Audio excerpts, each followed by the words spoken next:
Hey guys, this is Regina with Nspire, and as you can see, we're wrapping up another show. Just about to start editing on it so we can release it here pretty soon. It's an interview with a young lady. Her name is Tam Finley, who has her own business. She's actually in brand design and web design, but she does something a little bit more. I want you guys to be sure and plug in because I know it's going to be a blessing to you. I know we have some dreamers that are out there, and especially with everything that's been going on with COVID-19, people are looking for streams, other ways to build businesses. Today's interview, I think it's going to be exactly what you need. So be sure and plug in. Again, this is Regina with Nspire.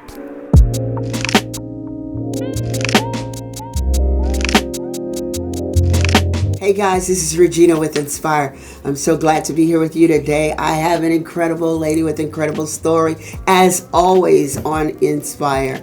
So what's our catchphrase? That we hope that you are inspired so that you will inspire others. Well, the lady that we have today, her name is Tam Finley, and her story is inspirational. Her goal is to, of course, inspire others to reach out and trust God to do something greater. And how she did that was by starting her own business. So you guys sit tight and I'll be right back. Again, this is Regina with Nspire. Okay, guys, just as I promised, here she is, Miss Tam Finley. How are you doing today, Tam? I'm good. How are you guys? I'm so glad that you're here with us. As a matter of fact, our show was scheduled last week. We should have been airing you this week and had an emergency. And you were so gracious to bow out and give me another week to be able to come in. And thank you so much. Thank you so much. So just jumping right in, tell us a little bit about yourself. So, I'm Tam Finley. I am the owner of the Tam Finley Design Studio here in the awesome Magic City, Birmingham, Alabama. I help people start their business, go through the process of brand development and building their website, all of that good stuff, coaching them through the process, and then in the end, sort of like pushing them out to the world. So I love what I do, and it brings me so much pleasure. Well, before we even get into your business, I mean, you're not just a business owner. I heard something going on in the back, like you might be a mother too. Yes, I am the mom to a rambunctious 6-year-old little boy. And a wife of almost 15 years this year. Wow. Wow. What a blessing. What a blessing. You know, when you use the adjective rambunctious, I already knew you were going to say a little boy. Oh my goodness. But a couple of boys, and man, that is definitely the definition to describe those guys. So, Tam, you are a business owner and you operate from your home? Yes, I operate from my home. I started my business in 2015, right after I had my son. My husband and I both were in a transition period. My husband played basketball overseas. And he did that for like 11 years. And wow. How was that? Before we go any further, how was that? I know someone whose husband played basketball overseas, a dear friend of mine. Actually, we say she's family, and her life was overseas for a while, just kind of all over. So how was that for you, Tam, and your family?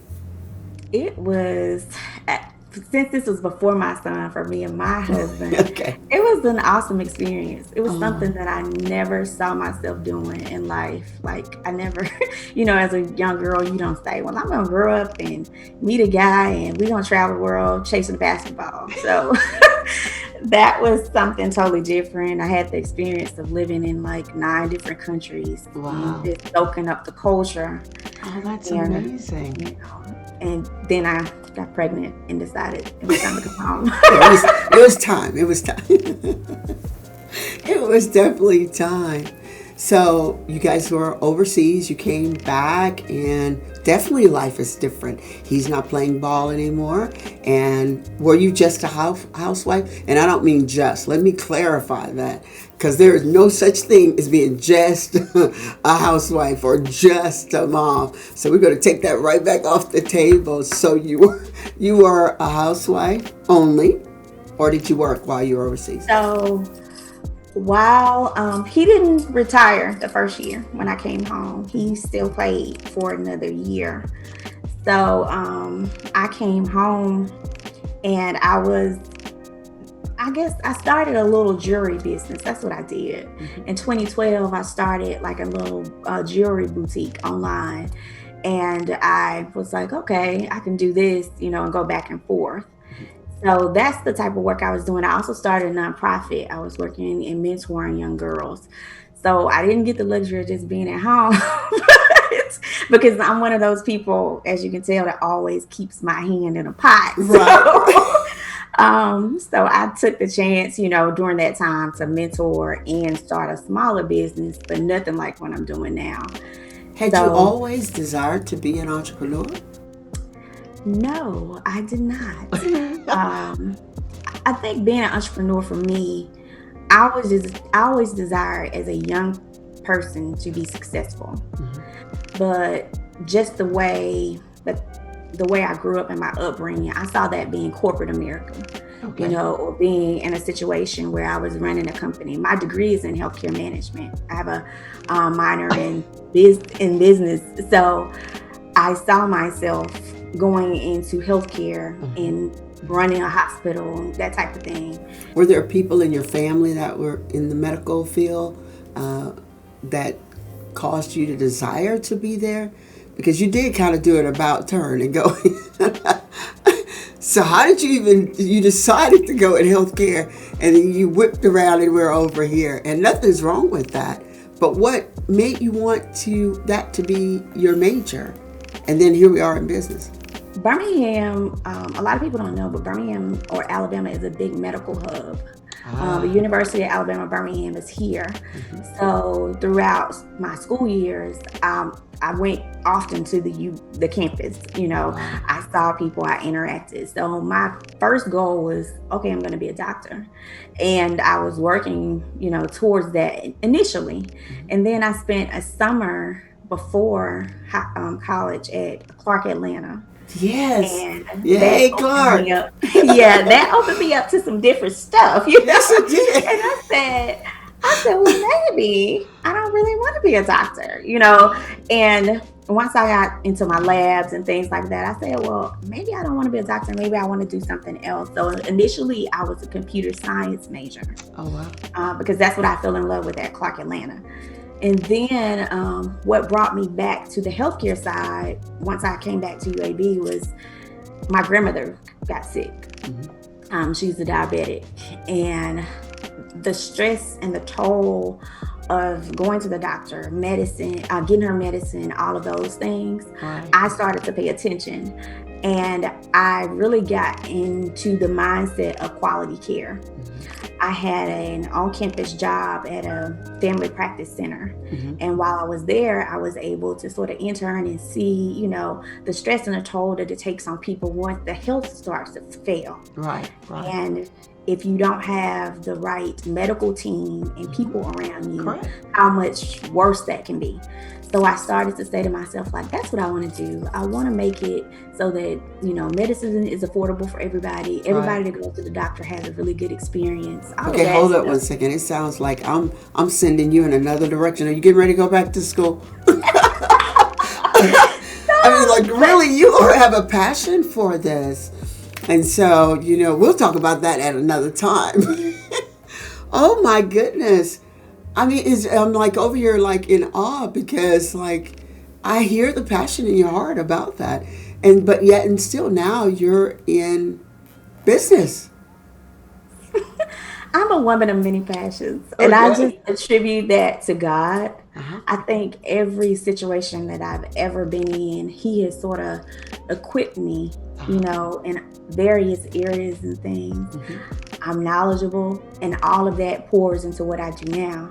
Oh, wow. because all of my clients now come from different fields. So Okay. they may be healthcare, they may be an accident reconstructionist, they may be a trainer or whatever. And I'm able to relate to them on some level because of my life Wow. experiences. Okay, well, we've kind of been breezing across the surface of you being an entrepreneur. So, what is it that you do exactly?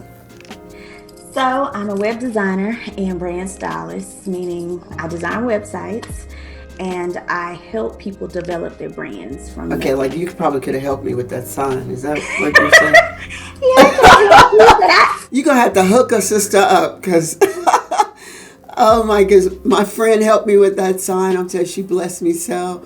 But yeah, we know there's so much more. She's like, hey, let's try again. So we need to make a phone call to you, and then you can get us on the right track. You can get us on the right good track. design gets your message across. Yeah. I get it, you know? And I tell people when you're first starting out, you start with what you have, use what you have, you know? And as long as it's good design, I can read the sign. I know I get it, I get the feel from it from the end. That's a good sign, That's you know? right. It is a good So, sign. Now, a web designer, I mean, like that's learning a whole nother language in technology, and so you just kind of took that on, or did you know a little bit about it before you started? so I told you I was a computer science major. Yes. And even though I ended up getting a degree in healthcare management while I was overseas, Uh huh. I didn't just sit there. I Okay. used that time. I stayed on top of it. This was when MySpace first came out and before Facebook. So a lot of people were just learning to really get into coding. Hmm. And I had time. So I started to do it. Oh I wow. started off with small stuff from the programming classes that I had took. And then from there, I just self-taught myself a lot of stuff, you between YouTube and and a lot of other online platforms, you can learn so much now. Yeah. Oh wow. And so you started sort of just self-taught almost, and then was brave enough to kind of just launch out. How did you get your first client? My first client was an acquaintance of my husband. He was an acquaintance, a basketball player. Oh wow. And Oh, so you made a big jump. People who know branding and design. Okay. and his site was something that I'm just going to be honest, I didn't even want to do it. It was I wanted to build websites. I wanted my target audience to be women and help women in business. And this was a guy, he was like, look, I don't want anything fancy. I just he was starting a basketball league and he was like, I don't even have a lot of money for it, but I did it, and he really he still uses it to this day. And Oh that's wow. been since 2015. Oh And wow. he came back, but after him, it just took him. He was my initial, and from there, just people, a lot of word of mouth, um, Wow. and social media. Social media helps. Well, in some of your verbiage, even earlier, you mentioned like just and the Lord, and so I think we can honestly take a pause right here and say that it sounds like that you found favor with God to bless your hands, and so it just kind of took off from there. And usually, when He's in it, it's gonna be absolutely amazing. And so you get this first client, it takes off, but it's not just about business with you. You want to share? No, ma'am. So you asked me earlier about my husband and him deciding to take the leap at the same time. So once he came home and he was here permanently. I have to go back on his side too and let you know in a little bit about him. He's a basketball skills trainer, which that's not sort of out of his will. But so when he got back home, his initial thing, he had job offers and things. He had wonderful opportunities. He's a psychology major, a dual major. So Wow.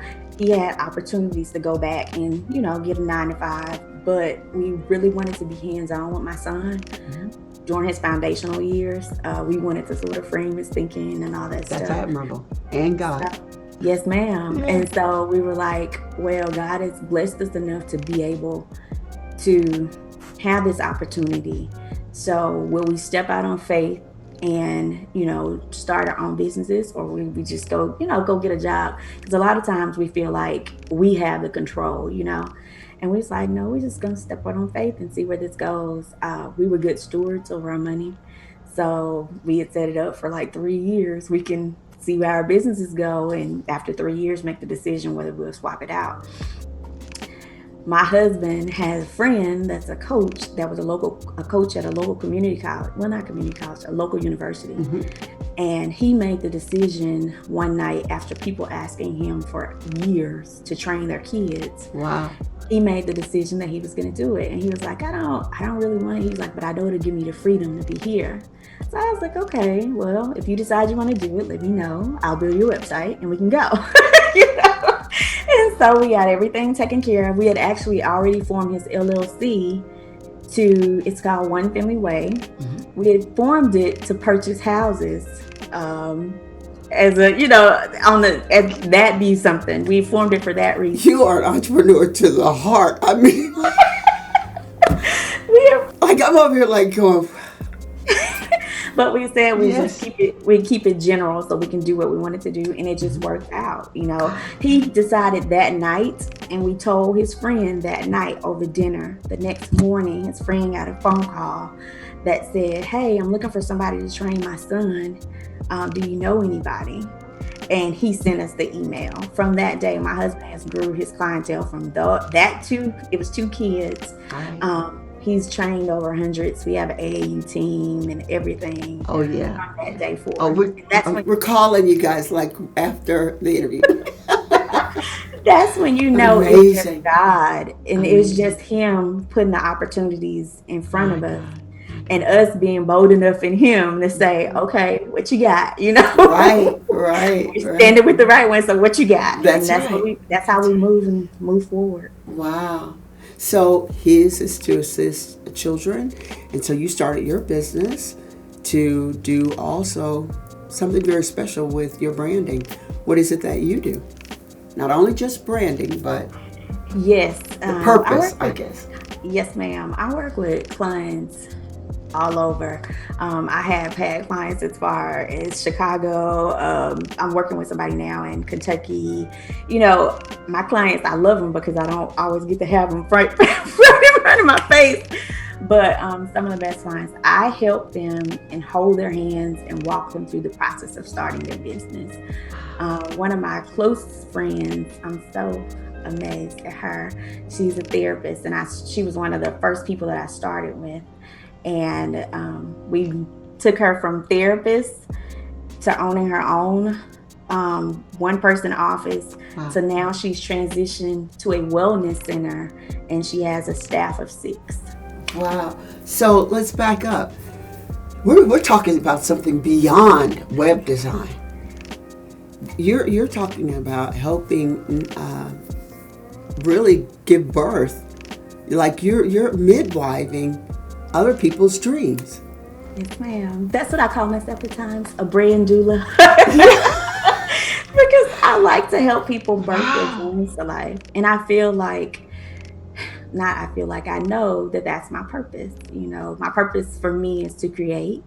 And that's the way God gives me to create, and then also to take that and go serve his people. Wow. So purpose is big to me. Yes. I encourage everybody to seek out their purpose because in doing that, you're fulfilling, why you're here. Right. Our true design, how he designed us as individuals, our place. We have to use all of our gifts and talents. Yeah. And wow, that's absolutely incredible. When did you realize that this was going to be a little bit more, or were you that one? Let me share something with you right quick. When I was a little girl, I used to set up this little play, little kind of crank up little movie things. And so I'd sit up in the garage and I'd have chairs and I'd host these little movie nights. And I was little. And so I started giving signs of who I was really early. How young were you, or when did you realize it's a little bit bigger than just me? I realized that early. I'm very transparent. I don't mind sharing. I'm a product of 17-year-old parents. My parents were 17 when they had me. So I grew up fast. And I learned early on. I tell people, and my mom, she's awesome. But I say, like, we grew up together for a while. You did. You did. And in doing that, I learned early, like, hey, this ain't just about you, because you gotta be able to reach back, and pull whoever up that needs to come up. So learn it really early, and I also credit my grandparents with teaching me that. Wow. They always spoke over me. They always, now looking back, I'm telling my son this stuff, but they always spoke good things over me. Yeah. They always told me that I was different. Told me that, you have, older people say, girl, you got all that book sense. And so they told me, but they encouraged me with it. Make sure you keep yourself doing it. My granddad used to tell me, it is funny now because I tell my son, I would always want to work, when I was younger. And he said, well, you stop. That's what my grandfather told me. He said, you're going to have time to work, but now is the time for you to be a kid and to be a child. He said, you have your whole life to work. And so now, my grandfather died the year my son was born. And so he didn't really get to see all of the what I'm doing now. And my grandmother also, she passed. So it's amazing now that I'm able to see the things that they were telling me, they were saying to me. And I'm like, wow, grandfather, I'm working for myself. Because I don't have to go to the job. Like you said, I was going to have to go to that job. But, Wow. So I'm going to ask you, by having a mom that was so young and, you growing up, and clearly your grandparents had a great influence. I can tell, though, you had a great structure around you that allowed you to be able to, see yourself as greater. How important do you feel that was to attributing to the woman that you are today? It is everything. That was monumental in my life, because just growing up from where I came, if I showed you guys pictures of the dirt road and the, in the little house that I grew up, you would be amazed. But I had people around me that they didn't let me know that, hey, this ain't it. Right. They were just always, they kept me happy. They encouraged me. They didn't let me see a lot of the bad that I could have been, privy to. Exposed to. Mm-hmm. And so, and them doing that and having that support, and it's not the support that everybody thinks of, I didn't grow up with no white picket fence and all that kind of stuff. Right. It was just family that cared, and they cared in the way that they knew how to care. Wow. I'm glad you said that, because a lot of times it's misconstrued that you have to have things in order for your kids to get what is needed to launch them into a great life. But really, what you're saying is one of the things that I firmly stand on is love and support, And it is a blessing to hear that, because you look like you were quite a bit younger than I am. So I'm glad to see that stuff's going out there and sticking. So that's incredible. Praise God. I have just a couple more questions for you, and then I'm going to let you go and get being a mom. Are you guys back in school? Yes, it's sorry. I'm so and sorry. We're virtual. I'm so sorry. It's been rough. I don't have any little ones now. My youngest one, though, still is. She's 16, and she came downstairs today and she said, "Mom, I got to get back to the campus. We need to go. I've got to go. We're going to have to find a way to get back. But I don't have to have hands-on like you moms who have the little ones." One of the things that I want to ask you, well, I have a couple questions, but this one before we get ready to go. If you could do anything over again, what would that thing be? If I could do anything over again, I would go back to my freshman year and purchase Apple stock. Yeah, right. Okay. Right. I was not the most, that was one of the things I did not learn as well growing up, how to manage my money. And so I went through the crazy of college and credit card debt. Yeah, oh yeah. That's a setup. But I learned. Yeah, we all did. Yes. With bad credit. Yes, I learned, and I've also I learned during that time while we were overseas, and my husband learned to stock investing in things. So that's like my one regret in life. Like, oh my gosh, I should have bought Apple stock in like 1980. So I would have went back, bought Apple stock, bought my first real estate property early instead of trying to, the things that you do in college and the money that you waste. I would have took that first $1,000 and put it on a rental property. Oh yeah, that's what I would have did. Oh man, your average individual though in college, we're not thinking about that. We're trying to get to the next party. We're not even trying to get to the next class. I have 2 nephews in college right now, and I'm telling them this right now. Like, hey, do better than I. Your freshman year is not a break. No, ma'am. No, that's not a break. You really have to do stuff. Yeah. Okay. So my second question for you: if you could, in past or in present, if you had the opportunity to meet whoever you could meet in the world, who would you, in past, in present, or in present? If I can go back and meet in the past, of course I would meet Jesus. Okay. So that would be my ultimate. But in the present, right now, I guess I'm fixated on Michelle Obama. Right. You know what I mean? So I would probably meet her right now. I want to know how she's feeling and what she's thinking. Or Oprah. I forgot Oprah. Yeah, definitely. Yes, she's a pretty big thing. Yeah. I would want to meet her. Yeah, she would be on that list for me. I'd like to meet her. And we'll just leave right here. You think you made your grandparents proud? I do. Yeah. You know what? I don't even know, but it sure sounds like you probably did. Well, look, Tim, I want to thank you so much for this time and for the interview.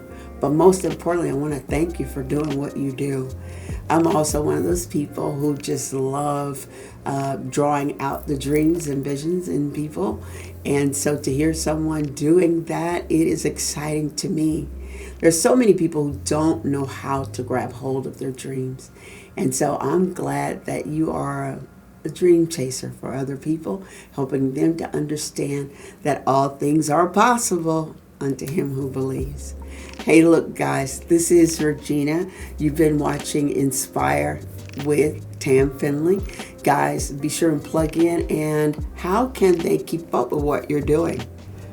Well, if you're interested in my services, you can check them out at tamfinley.com.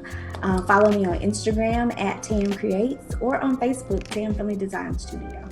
And what if someone wants to reach out to you and say, you know what, I don't have a company for you to design a website. I really feel like I want to be an entrepreneur. Can you give them some advice or assist them? Do they reach you at the same place? Yes, they can, or they can email me, designstudio@tamfinley.com. You can go to the contact button on my website. And if that's you, please don't wait another day to walk in your destiny. Contact me. Let me just talk to you. I do a 15-minute hello chat just to see where your mind is and if I can help you. Wow. Well, blessings to you, Tam, and blessings to all of you who plug into Nspire. I'll catch you guys on the next week again. What do? We're here to inspire you so that you can inspire others. Have a great day, and I'll catch you later. Bye-bye.